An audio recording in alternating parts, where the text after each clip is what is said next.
what we want to do here is come up with a way to get you to define a market through a different lens. Instead of the lens of the drill maker, define the market through the lens of the hole maker. So again, we're trying to get you to move away from a product mindset to a jobs to be done mindset in the way we define the market. So we created a tool to do exactly that. We introduced this last November, and in fact, Steve Blank put it out on a blog post on his site as well, and talked about the problem and where Lean Startup doesn't have a market definition phase, and suggests that this be bolted onto the front end of the process. So let's talk a little bit about how this works. We want to start where you start, so we're going to start by defining a market around the product. So we start up here with number one. What's the product or service idea that you want to innovate? And from there, we ask the question, well, who could use the product to get a job done? Who are these job executors? And you might want to list all the different types of people, and I'll show an example here in a second. All the types of people that might try to get that, try to use the product. And then we want to abstract that definition up to a higher level and call that group of people the job executor, like parents trying to pass on life lessons to children, for example. So parents includes male, female, all ages, right? It's everybody. It's inclusive of everyone in that category. Then on the other side of the equation, we want to take that product and ask the question, what job does the product get done? So this is the function of the product. Now, we've also learned that most products only get part of a job done, and customers cobble together solutions to get the entire job done. So we want to ask them, in conjunction with the product that you've got in your mind, what other products do they use and what are their functions? What jobs do they get done? And what we do from that is to work with customers to figure out what is their job that they are trying to get done. How do they describe their job? And that goes in block number 8 here. So let me give you an example. So I'm going to go to our Bosch circular saw example that I've used in the past, where we worked with Bosch to help them enter the North American circular saw market.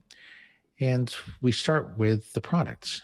So they want to create a circular saw. Well, what market is that? Is that circular saw market? Well, that's the product view of it, but we're going to flip it around to be a jobs to be done definition.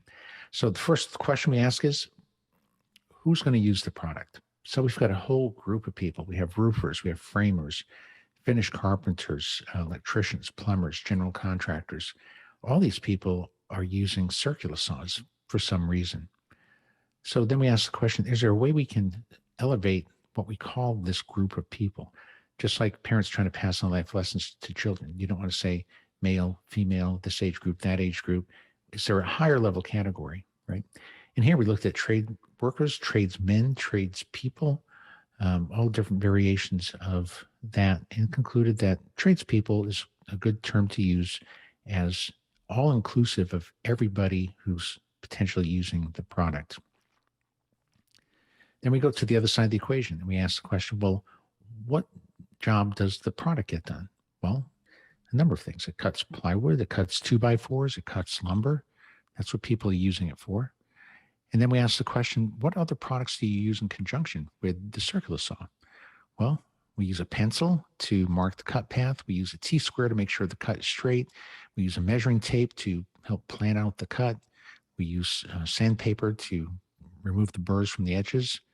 So there's a number of products that are used in conjunction. And then we ask the question, well, what are you ultimately trying to achieve? Well, they're trying to cut wood along a path or cut wood in a straight line. So there we have it. What we have, we're not in the circular saw market. We're in the market to help tradespeople cut a piece of wood in a straight line. Currently, they're hiring a circular saw to do that, but doesn't mean that that's the ultimate solution. We want to understand that job at a level of detail that allows us to innovate past the circular saw, right? So with that in mind, we can see how the market emerges as a group of people and the job that they're trying to get done. The point I wanted to make here too, you notice if we define a market in that fashion, the way we've defined that cuts across verticals, it cuts across personas, it cuts across many traditional methods for defining markets. It's more inclusive. And when you're defining your market up front, you don't want to segment it unnecessarily. You want to include everybody in the market that could be in the market. You can segment the market later on in the process, but you don't want to do that up front.